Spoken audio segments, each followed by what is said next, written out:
오늘 하나님께서 우리에게 주신 귀한 생명의 양식은 마태복음 16장 13절과 28절의 말씀과 마가복음 8장 14절과 38절의 말씀을 가지고 우리가 너무나 잘 알고 있는 베드로의 고백의 실체에 대해서 함께 주신 은혜를 나누어 보고자 합니다.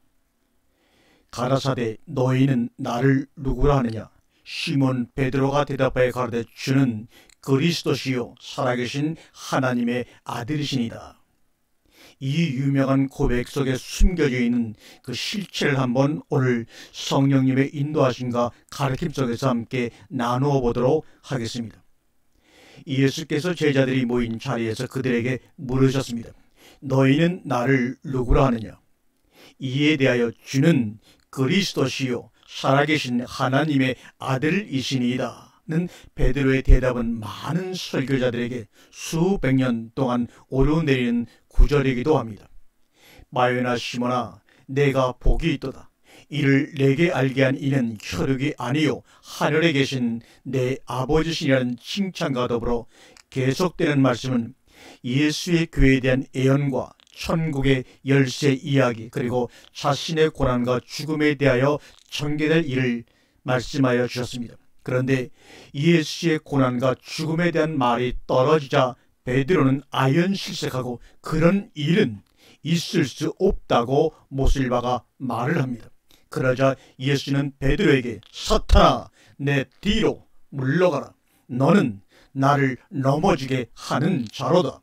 내가 하나님의 일을 생각지 아니하고 도리어 사람의 일을 생각하는도다고 크게 책망하는 장면이 나옵니다. 그야말로 순식간에 상반되는 듯한 극적 상황의 연출은 우리 성도들을 당혹해 하는 대목이기도 합니다. 그래서 위 본문은 성경 독자들에게 더욱 다양한 해석과 관심이 집중되어 있는지도 모릅니다. 우리는 어떻게 이러한 두 극적인 상황이 전개되고 있는지 본문 전체의 분위기를 차분히 살펴볼 필요가 있습니다. 뿐만 아니라 우리가 예수와 제자들의 이 대화를 옳게 이해하고 깨달으려면 사뭇 다른 각도에서 기록하고 있는 마가의 시각, 곧 병행구를 이루고 있는 마가복음 8장의 기사와도 면밀히 비교하면서 살펴볼 필요가 있습니다. 우선 마태복음 16장 13절 이하의 대화는 이렇게 시작하고 있습니다. 예수께서 가이사라 빌립보 지방에 이르러 제자들에게 물어 가로되 사람들이 인자를 누구라 하느냐? 예수는 제자들에게 묻기를 사람들이 인자를 누구라 하느냐 입니다. 즉 인자의 존재, 에이나에 대해 그를 둘러싸고 있는 일반인들의 인식을 묻고 있는 것입니다. 이는 예수의 의도적인 질문입니다. 이것은 다만 사람들과 제자들의 생각이 궁금해서 묻고 있는 것은 아닙니다. 그는 이미 제자들의 생각과 마음을 환히 꿰뚫어 보고 있었고 어떤 대답이 나올 것인지 사람들이 지금쯤 자신에 대해서 어떻게 말하고 있을지도 잘 알고 계신 것입니다. 그 정도는 사실 불문가지가 아니겠습니까?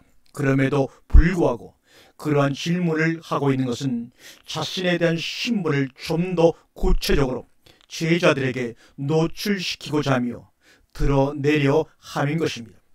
그리고 사람들과 제자들의 이해가 어느 위치인지를 알려주고 어떻게 바로 잡아야 할지를 애언하고 있습니다.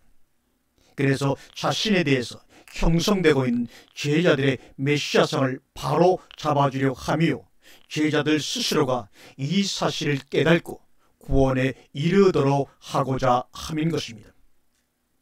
그때까지의 사람들의 눈에 비친 예수는 더러는 세례 요한으로, 더러는 엘리야로, 어떤 에레미야나 선자 중에 한 사람 정도로 보고 있었습니다.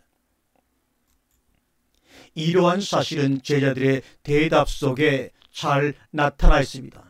이런 상황에서 너희는 나를 누구라 하느냐는 예수의 물음에 주는 그리스도시요 살아계신 하나님의 아들이시니다. 신 에이 호 그리스토스 호 히오스 톤 데온 투 존토스 베드로의 고백은 사람들과는 분명히 다른 차원이었습니다.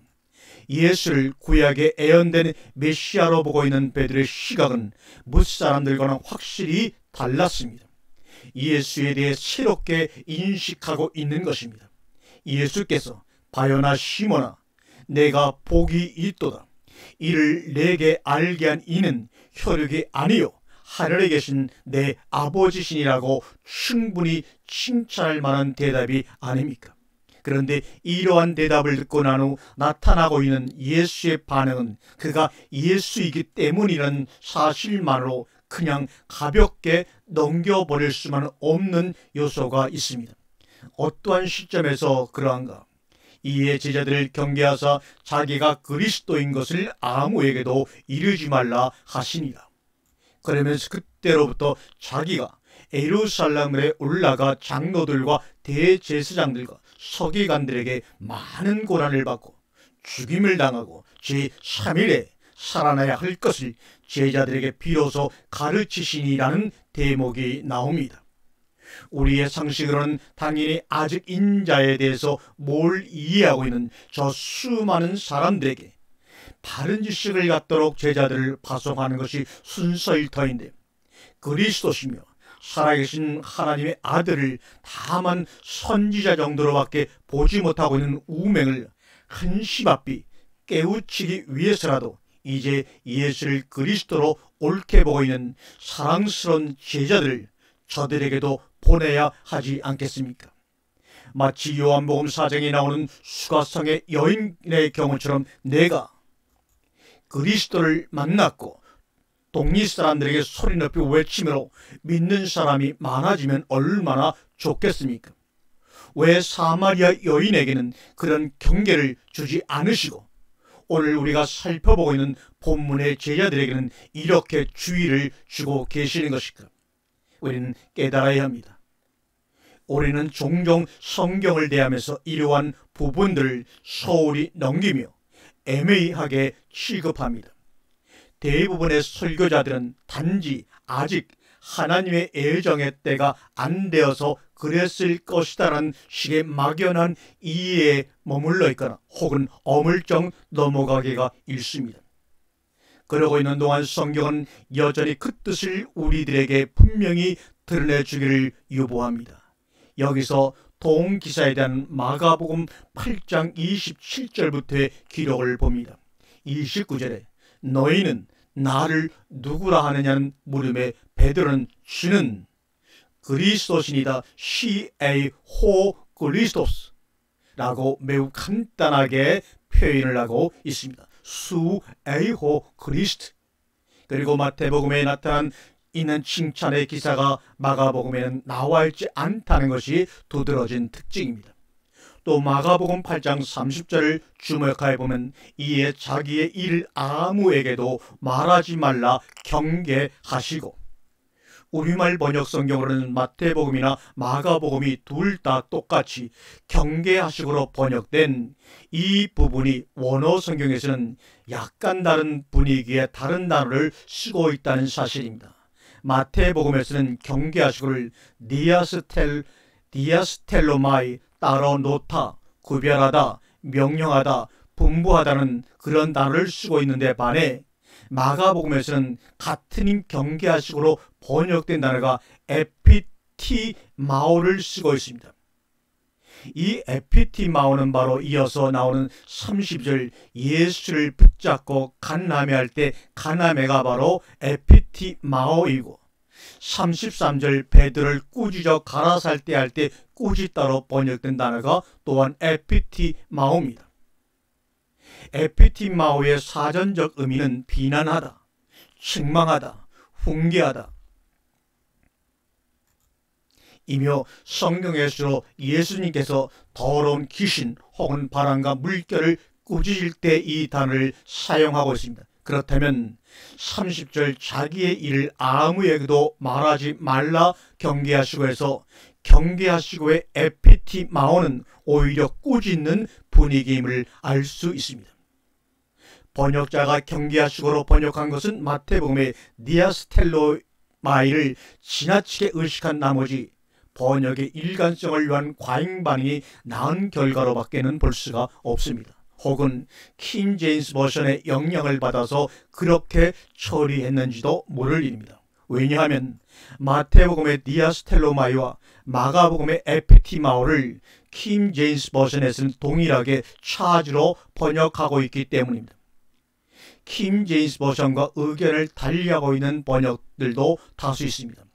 잠깐 소개한다면 웜, 경고하다, 못쓰게 경고하다, 주의하다라고 번역된 NIV 성경이 있고, 어드모니시라고 훈계하다, 타일이다, 공고하다로 번역된 RIV 번역도 있습니다. 어떻든 한글 개역 성경과 몇몇 영어 성경들은 동의어로 처리하고 있지만 원문으로 이 둘은 결코 동의어가 될 수 없는 다른 단어들입니다. 번역 성경이 동의어로 처리하고 있는 것은 두 단어로 표현해서 전달하고자 하는 의미가 번역자 자신들에게 충분히 이해되거나 전달되지 않은 까닭입니다. 마태복음의 디아스텔로마이가 마가복음에서 에피티마오로 한층 강화되어 표현되고 있다는 사실은 주목되는 부분입니다. 그렇다면 왜 마태복음에서는 칭찬을 아끼지 않은 이 고백을 마가복음에서는 오히려 자기에 관하여 아무에게도 말하지 말라고 책망하고 계시는 것일까? 그럴 수밖에 없었던 주님의 심정은 다음 사건을 통해서 금방 알 수가 있습니다. 마가복음 8장 31절 인자가 고난을 받고 장로들과 대제사장들과 서기관들에게 버림받아 죽임을 당하고 사흘 만에 살아날까 할 것을 빌어서 저희들에게 가르치시되 드러내놓고 이 말씀을 하시니 베드로가 예수를 붙잡고 가늠해 에피티마오 꾸짖으시니라는 기사입니다. 여기서 베드로가 예수를 붙들고 가늠해라고 번역하고 있지만 사실은 앞서 말한 대로 경계하고라는 단어의 에피티마오를 사용하고 있습니다. 즉 예수에게 간청하기보다는 강력한 항의를 하고 있는 것이요, 더 나아가서는 예수를 향한 책망이 담겨져 있는 내용입니다. 감히 제자인 베드로가 예수를 향하여 책망하고 있는 것입니다. 이 부분도 여타의 영어 성경을 참고해 보는 것이 좋습니다. 대부분의 영어 성경들이 리북, 비난하다, 꾸짖다 혹은 리몬스트레이트를 쓰고 있습니다. 항의하다, 질책하다 등으로 번역되는 단어입니다. 그런 면에서 일부 영어 성경들은 이 부분에서 한글 개역 성경보다 잘 번역되었다고 볼 수가 있습니다. 왜 베드로가 이런 반응을 하고 있는가? 마가에 의하면 예수는 베드로의 고백에 대하여 마태복음에 나와 있는 칭찬의 내용은 간 것 없고 다만 책망하고 비난하는 것만을 기록하고 있습니다.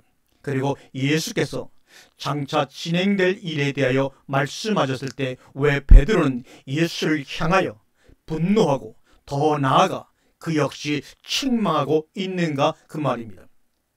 웬일인지 갑자기 팽팽한 긴장과 서로에 대해 못마땅한 듯한 언설이 오가고 있음을 느끼게 됩니다. 적어도 그것이 원문에서 우리들에게 전해지는 분위기입니다. 이 어찌된 일인가? 베드로가 무엇 때문에 예수를 에피티마오 책망하고 있는가? 자신의 메시아인 예수가 고난을 받는다고 하니까 안타까워서인가? 결코 그렇지 않습니다. 거기에는 그럴 만한 충분한 이유가 있었습니다. 우리는 바로 이 같은 베드로의 반응을 통해서 그의 메시아간 곧 그리스도간이 어떠했는지를 잘 엿볼 수가 있습니다. 베드로가 왜 이런 반응을 보일 수밖에 없었는가? 갑자기 그가 실성하여 앞에 고백과 상반되는 말을 하고 있는 것인가? 그러나 그것은 결코 상반되는 고백이 아니요, 사실은 앞에 고백과 동일한 고백을 하고 있을 뿐입니다. 그것은 그의 그리스도간에 근거한 반응으로서 나타나는 당연한 항의입니다. 또한 베드로의 그리스도간은 곧 제자들의 메시아간이나 다름없습니다. 대화 전체를 보면 제자들과의 대화에 성급한 베드로가 먼저 대답을 했을 뿐이지 실제로 제자들도 같은 견해를 갖고 있었음이 분명합니다. 그러므로 너희는 나를 누구라 하느냐는 대한 대답으로서 주는 그리스도시요라는 고백은 사실 엄격히 말하면 베드로의 고백이라기보다 제자들의 고백이요, 오늘날 그를 따르는 모든 이들의 고백이기도 합니다. 그렇다면 그 고백의 실체는 무엇인가? 그들의 메시아관 혹은 기독교관은 구약에 기초했습니다. 또한 당시 유대 메시아의 대망 사상과 맥을 같이 하고 있습니다. 단지 사람들과 제자들의 차이점은 바로 당신이 우리가 대망해온 그 그리스도라는 것과 어떤 이들은 선지자 정도로 보는 차이밖에는 없습니다. 메시아간에 있어서는 조금도 다를 바가 없고 그 메시아가 누구냐 하는 점에 있어서 단지 조금 달랐을 뿐입니다. 베드로의 고백은 사람들은 당시를 세례 요한 혹은 엘리야 혹은 에레미야 선자 정도로밖에 보지 못하고 있지만 내가 보기에는 당신이 우리 조상 때부터 수천 년 동안 기다리던 그 그리스도이심이 분명합니다라는 말의 다름이 아닙니다. 저 사람들은 다른 데서 메시아를 찾고 있으면서 당신을 몰라보고 있지만 우리가 보기에는 당신이 바로 그 메시아이십니다라는 고백입니다. 동시에 그 이면에는 메시아가 오면 우리를 이런 억압으로부터, 압박으로부터 해방시켜 주실 분이 분명하다는 확신을 갖고 있는 고백입니다. 뿐만 아니라 민족 해방이 성취되는 그날 분명 당신은 유대의 왕으로 옹립될 것이고 당신을 따르고 있는 우리 제자들은 요직 한 자리씩은 당연히 차지할 수 있으리라는 확고부동한 메시아가를 그들은 갖고 있었습니다. 어떻게 그렇게 볼 수가 있느냐 물을 사람이 있습니다. 그 증거는 곧 인자가 많은 고난을 받고 장로들과 대제사장들과 서기관 등에게 버림받아 죽임을 당하고 3일 만에 살아나야 된다는 말씀에 대한 베드로의 반응이 그의 메시아관을 명확히 나타내주고 있습니다. 그리스도가 이렇게 말씀하신다는 것은 그의 그리스도관에 비추어 보면 천부당 만부당한 일이요 말도 안 되는 소리입니다. 천하를 평전하고 이스라엘을 해방시켜야 할 메시아가 죽임을 당하다니 그것은 도저히 꿈에서조차 상상해본 일이 없습니다. 또한 그리스도가 죽임을 당한다면 우리는 도대체 어떻게 된다는 말인가? 그리고 그동안 모든 것을 포기하고 청춘을 불사르며 그를 쫓았던 의미가 무엇인가? 우리는 무엇이란 말인가? 겨우 이 꼴을 보려고 우리가 3년 동안 저 인물을 따라다녔단 말인가? 그의 얼굴이 불구라 포르락하면서 예수를 향해 에피티마오 항의하고 있는 것이 충분히 이해가 되고도 남지 않습니까? 그것은 어쩌면 너무나도 당연한 우리들의 반응이라 할 수가 있습니다. 그러기에 마태복음 16장 22절에서 그는 예수를 도리어 책망하고 꾸짖는 것입니다. 단순히 간하는 정도가 아닙니다. 예수를 붙들고 간하여 꾸짖어 리북 가로되 주여 그리 마옵소서. 이 일이 결코 주에게서 미치지 아니하니라. Peter took him aside and began to rebuke him. Finish the truth, Lord, he said, this shall never happen to you. NIV의 번역입니다. 번역을 매끄럽게 해서 그럴 뿐이지 이 말의 분위기는 다분히 다음과 같은 심리 상태를 말하고 있는 문장입니다. 예수님, 지금 도대체 당신은 무슨 말씀을 하고 계십니까? 그럴 수 없어요. 그런 일은 결코 주님께 미치지 않을 것입니다. 이렇게 말입니다.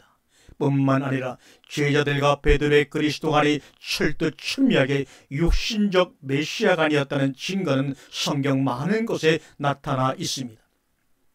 마가복음 9장에 보면 바로 제자들의 속이 훤히 들여다보이는 기사가 있습니다. 32절을 보면 여전히 십자가 사건에 대한 말씀을 반복하고 있습니다. 소위 같은 설교를 두 번째 하고 있는 것입니다. 그러나 여전히 그들은 깨달지 못하고 있습니다.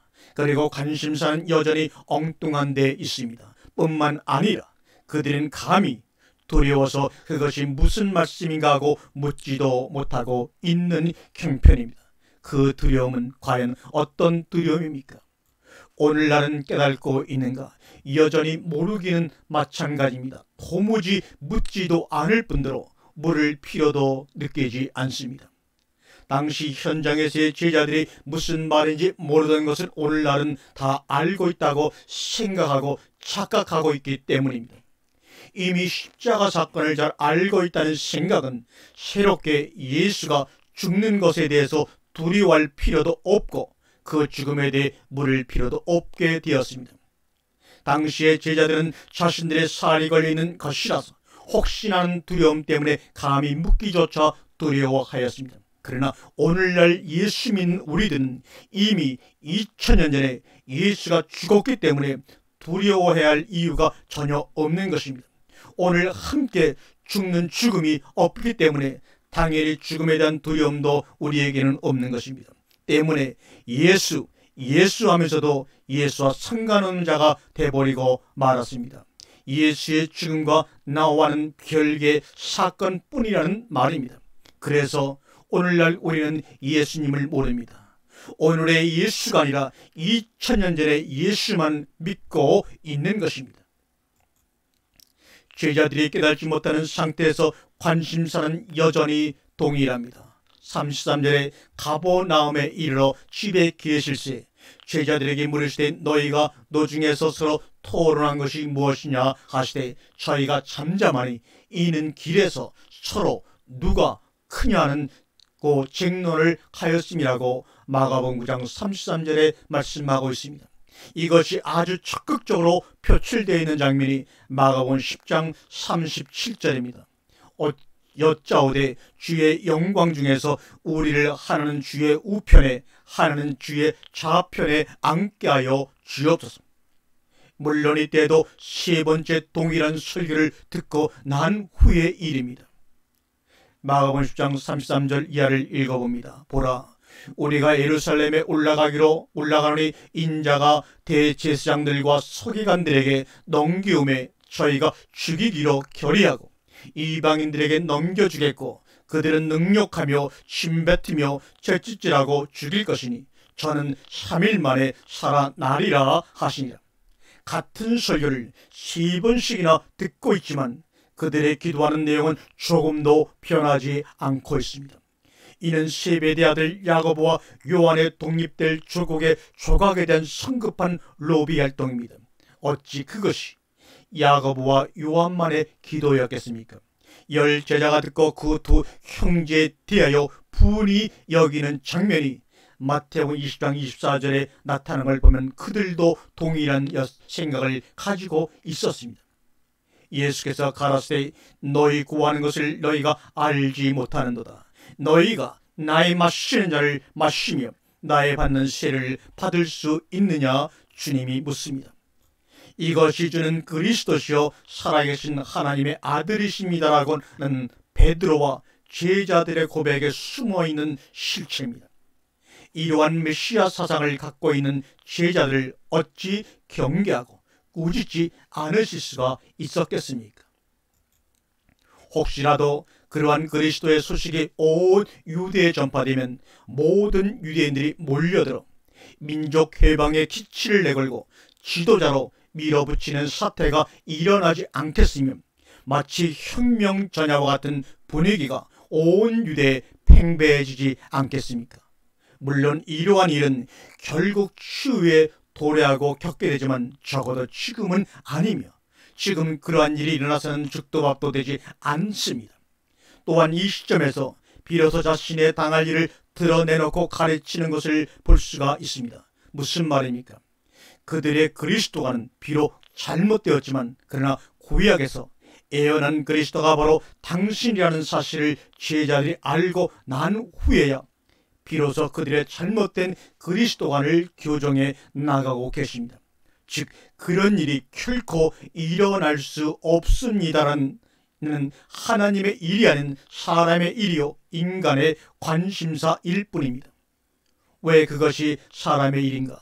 인간은 항상 자신이 못하는 일을 영웅이 나타나 대신 성취해 주기를 바라며 그를 추종함으로 그러한 영웅성에 편승하여 의기양양하고 싶은 것이 속성입니다. 그렇게 함으로써 대만족이라는 것을 누리며 행복해하는 것이 인간들입니다. 메시아간도 이와 대동소이합니다.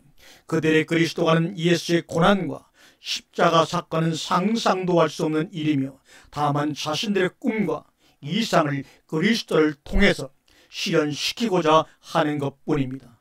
그러나 그것은 하나님의 일과는 상관이 없는 베드로와 사람들의 관심사일 뿐이요 사람의 일입니다. 결국 그러한 사람의 일에는 조금도 관심이 없으신 분에게 사탄아 내 뒤로 물러가라고 말씀하실 수밖에 없습니다. 그것이 곧 사탄이 아니고 무엇이란 말입니까? 사탄의 실체는 바로 그와 같은 것을 말합니다. 여기서 예수는 도리어 인자는 십자가의 고난과 3일 만에 부활이라는 새로운 메시아를 말씀하고 있습니다. 또한 마가복음 8장 33절에 34절에 보면 아무든지 나를 따라오려거든 자기를 부인하고 자기 십자가를 지고 나를 쫓을 것이니라. 누구든지 제 목숨을 구원코자 하면 잃을 것이요 누구든지 나와 복음을 위하여 제 목숨을 잃으면 구원하리라. 마가복음 10장 38절에도 너희가 나의 마시는 잔을 마시며 나의 받는 세를 받을 수 있느니라고 말씀합니다. 바로 이것이 사람의 일과는 전혀 상반되는 새로운 메시아간입니다. 그런데 왜 마태복음에서는 바요나 시몬아 내가 복이 있도다 이 일을 내게 알게 하니는 혈육이 아니요 하늘에 계신데 아버지시니라고 아주 호의적인 말씀을 하고 계실까요? 이 구절로 인해 성도들은 매우 혼란을 겪고 있고 이 본문에 대한 해석이 분분합니다. 그러나 혼란을 겪을 이유는 조금도 없습니다. 조금만 깊이 생각해보면 우리 예수님의 심정은 금방 드러납니다. 그렇습니다. 비록 그들의 메시아가는 잘못된 메시아가이지만 많은 무리들과는 달리 함께 있는 예수가 바로 구약에 예언된 그 그리스도라는 사실을 알게 된 이 한 가지 사실만도 혈육으로 알 수 없는 하나님의 은혜라 이 말입니다. 뿐만 아니라 이러한 사실로에서부터 비로소 올바른 메시아간을 가르칠 수 있는 터전이 마련되기 때문에 복 있는 자라는 것입니다. 그런 의미에서 그것은 엉터리 메시아간임에도 불구하고 매우 고무적인 상태입니다. 다시 말하면 베드로의 고백은 맞는 고백이면서도 틀리는 고백입니다. 예수 그리스도라는 사실은 맞지만 그 그리스도의 내용은 내어 쫓아야 할 사탄입니다. 그러므로 예수의 사역은 그 사탄을 내어 쫓고 그 자리에 올바른 그리스도가 자리하게 하는 일만 남아 있습니다. 동시에 그것이 베드로의 구원을 성취하는 것이요 예수의 십자가의 사역입니다. 그러므로 마가와 마태는 상충된 의견을 갖고 있는 것이 아니라 계시의 점진성이 잘 편집되어 서로 보충적으로 진리를 증거해주고 있는 셈입니다. 참으로 성경의 오묘함이 잘 나타나 있는 부분입니다. 문제는 오늘날 이 시대에 소위 예수를 따르고 있다고 자부하는 우리들은 어떠합니까? 순례길을 가고 있는 우리들의 관심과 길에서의 논쟁거리, 그리고 그것이 무엇이며 그리고 메시아가는 어떠합니까? 예수, 당신은 그리스도이십니다. 당신은 우리들의 왕이십니다. 당신만이 우리의 주가 되십니다. 그러므로 이렇게 열심히 당신을 믿고 따른 우리들을 어이없이 살펴주시기를 바랍니다. 우리의 열심을 보시고 하나는 우편에 하나는 좌편에 머리가 될정정 꼬리가 되지 않을 줄 믿습니다 등등등. 그것의 참된 의미도 모르면서 무조건 목소리만 높여 외치고 있습니다. 철두철미 육신적인 기독교관에 사로잡혀 우리가 눈이 멀어 있습니다. 본문의 제자들보다 한술 더 뜨고 있지는 않습니까? 그래서 마가복음 8장 본문 앞의 기사는 매우 시사적입니다. 벳세대 이름의 사람들이 소경하나를 데리고 나가서 눈에 침을 뱉으시며 그에게 안수하시고 무엇이 보이느냐 물으시니 우러러보며 가로되 사람들이 보이나이다. 나무 같은 것들에 걸어가는 것을 보았나이다 하거늘 이에 그 눈에 다시 안수하심에 저가 주목하여 보더니 만물을 밝히 보는지라. 왜 이 같은 기사들이 8장 앞부분을 장식하고 있습니까? 예수의 안수가 능력이 없어서 한 번으로는 사람들 보이는 것이 나무 같은 것이 걸어가는 것처럼 보였겠습니까? 아니면 벳세다 소경의 믿음이 적어서입니까? 이도 저도 아니면 무엇이란 말입니까? 묻습니다. 당신은 지금 무엇을 보고 있습니까? 보기는 보는데 도대체 나무 같은 것들이 걸어가고 있는 것을 봅니까? 아니면 만물을 밝히 보고 있습니까? 우선 다시 안수를 받아 교정부터 받을 일입니다. 벳세다 소경이 예수의 안수를 받고 사람들이 보이기 시작했습니다. 이게 얼마나 놀라운 일입니까? 소경에게 있어 이것은 엄청난 축복입니다. 그러나 혈과 육으로 치유될 수 있는 것이 아닙니다. 예수의 안수로 인한 하나님의 은혜요 은총이며 그것은 분명 크나큰 복입니다. 그런데 다시 한번 시각을 조금만 달리해서 생각해 봅니다. 사람이 사람을 보는데 사람으로 보지 못하고 나무 같은 것들이 걸어가는 것으로 보고 있다면 이것이 즐거운 일입니까? 슬픈 일입니까? 복입니까? 저주입니까? 차라리 보지 못하는 것이 속 편한 일이지 사람을 나무가 움직이는 것처럼 본데서 어찌 본다고 말할 수 있겠습니까? 오히려 보지 못할 때보다 더욱더 혼돈만 야기될 뿐입니다. 인식의 혼돈이 가져다주는 고통은 이전에 보지 못할 때와의 그것과는 비교가 안 됩니다. 단지 보게 되었다는 기쁨은 잠시일 뿐 더욱 혼란과 복잡함만 낳는다면 그것은 어찌 복이라고 말할 수 있겠습니까? 그것은 곧 저주나 다름이 없습니다. 그래서 두 번째 안수가 필요한 것입니다. 만물을 밝히 보게 되니 그제서야 소경은 제대로 눈뜬 자요 제자들의 첫 번째 메시아가는 제대로 교정이 됩니다. 이것이 예수의 참된 안수요 치유 사역입니다. 해마다 예수의 고난주간과 부활절절기는 어김없이 지켜지고 있습니다. 그러나 정작 십자가는 우상화되어 있고 바울이 전한 십자가의 도는 사라진 지 오래입니다.